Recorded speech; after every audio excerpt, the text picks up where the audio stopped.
Kalau terpaksa ada pilkada, untuk Jakarta sih memang Ridwan Kamil di antara yang paling cocok dengan situasi. Kalau ada pilkada gubernur ya.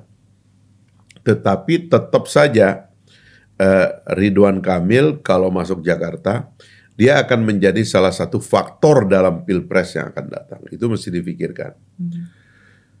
Kalau Anies Baswedan tidak saja faktor di pilpres yang akan datang, tapi faktor persoalan di sepanjang jalan.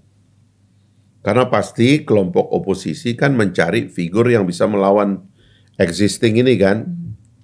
Dan pasti dengan motif supaya ada konsolidasi dari pemilihnya yang lalu, Anies Baswedan akan mengkonsolidasi oposisi untuk menghadapi pemerintahan. Dan akhirnya adalah kemungkinan besar pemerintah pusat yang belum pindah sepenuhnya ke IKN dan masih berada di Jakarta akan jadi masalah juga gitu.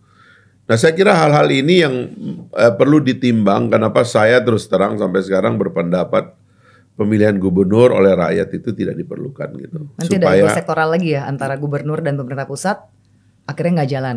Yang terjadi di masa lalu apa sih sebenarnya?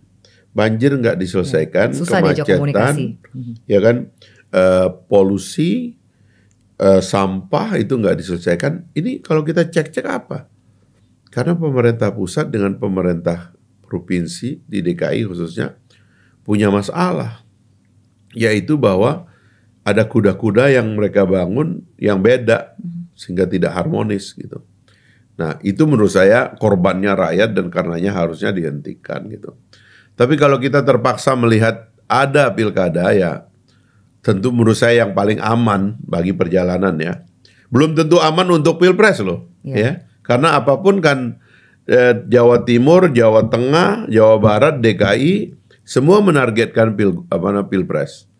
Nah, tapi ya paling tidak sepanjang jalan ini lumayan kalau orangnya itu yang akan inline dengan pemerintah pusat yang sudah terpilih ini gitu.